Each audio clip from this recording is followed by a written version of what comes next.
Welcome Cove members to week 2. Excited. I know you are because I am. I wanted to go over with you what you can expect for the fitness journey. Now, I hear a lot of people say, I don't know where to start when it's time for them to work out. Maybe they fell off the wagon, or maybe they've not really ever worked out before, or maybe you work out but it's very sporadic. Everybody is at a different point right now. So I know I'm speaking to so many different levels. So you may ask, well, how can we all achieve our goal if we're all at so many different levels, but we're going to be following essentially this particular program? I want to encourage you just to definitely know that this is about a personal progression. This is about knowing your body and getting to know who you are, and that physical meter, because everybody has a physical thermometer. Everybody has we all actually have the ability to actually climb higher and higher in our fitness goals, but some people, because of maybe how they have led their life in the past, sometimes that's going to really determine where you are. So don't compare yourself with anyone else. Know that you are getting ready to do this for you and awaken something within yourself. So we're going to start at a pace that some of you may say, well, I already know how to do that, or Tangi may have told me that before. That's okay. Some of these things may be reiterated or something redundant rather to you, but that's okay. No worries, because what I believe is it's going to kickstart you into a higher level, even if you are already at this place now. So the first thing that we're going to focus on this week, as it pertains to cardio, it's important to warm up, right? I see a lot of people going to the gym, they don't know where to start. Some of them they start stretching, or they may get on a bike or do something that they're not really aware of. Warming up is essential. Now, if you're not going to be operating on a treadmill throughout this journey, and you're going to be doing it outside, that's perfectly fine. But you want to warm up anywhere from 5 to 7 minutes. Remember, this workout, the warm-up rather, is not speed walking. It's walking at a moderate pace.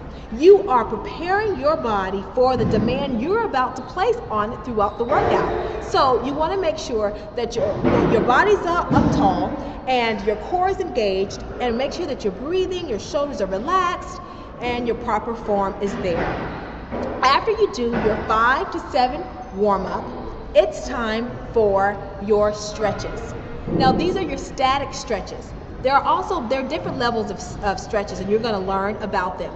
There's the stretches, you may have seen the foam rolls. It's called a myofascial release. So that's a stretch that you do. There's also active stretches, and you do those when you get into the more intense workouts or for athletes. But for us right now, we're going to just focus on the static stretching. So that is in one of the videos that I've done, and you'll be able to see that for this week. So the static stretches. After the static stretches, it is time for cardio. I want everybody to do cardio this week, and I want you to focus on it. This is going to be a daily thing, getting the body jump started, okay? So the first thing that you're going to do is called a speed walk. Now, I've seen some people speed walk before, and they're like, Tangi, I know how to speed walk. And it's at a pace, they're walking, but they're talking with their friends, they're chatting, and they're carrying a conversation. My friends, that is not a speed walk. A speed walk is where you engage so much of the core, your legs are moving to the point where you really want to run because they're moving just that fast, but you have to keep that pace going. You may feel a burn in your legs, your shin. You may feel like you want to run, or you're getting a little winded, but that's okay. Keep going. That means that you're challenging your body. So don't cheat yourself. Make sure you go at a pace that is challenging. Some people start at about 4.5, others start, a little lower, but it depends on where you are. Now, I will say, if there's any pain in your knees, or if there's an issue there, then that is something that you want to listen to, okay? And definitely let me know. You want to send that information to info@circleofvitality.com and let me know where you are if you have any questions. After you do your speed walk, I want that to be for at least 15 minutes, okay? Get on that, and even if you're doing it outside, challenge yourself. Do not stop. You cannot cheat yourself. Now, I use the treadmill because on the treadmill, you really can set it at a pace to where you cannot stop. You know, it forces you to keep going. So I do like the treadmill in that aspect. So, but if you don't have a treadmill, outside is fine. This is about a journey that takes you higher, right? So you want to do what's best for you and what's going to keep you a person of integrity within yourself, right? Because I can't see you. We're all in different parts of the world, but I believe that you're committed. I believe that you are going to say yes to this journey and not cheat yourself. After you do your 15 minutes of speed walking, you're going to do your run. Now, everybody, like I said, is at a different place.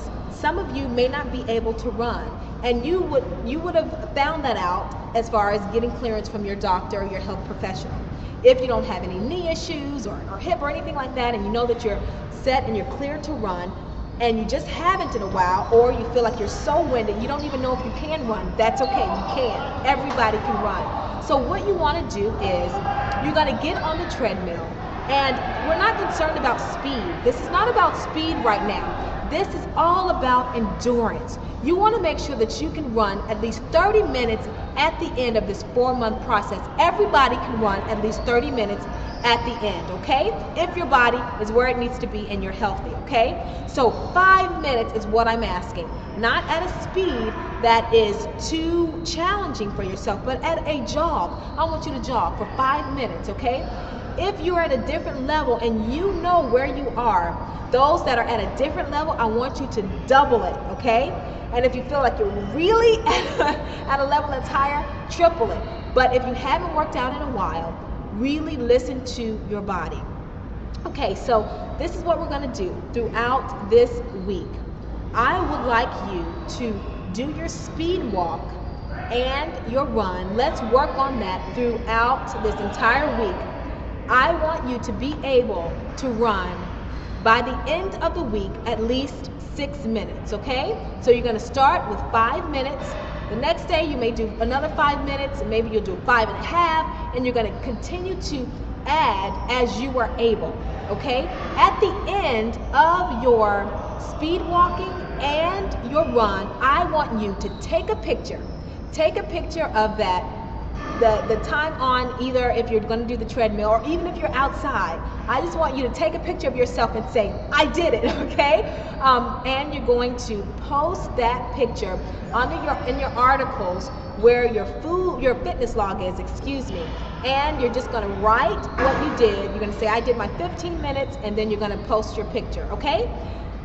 So that is what I want to talk to you about today as far as your warm-up, your static stretching, and your cardio as it pertains to that portion. I will see you soon.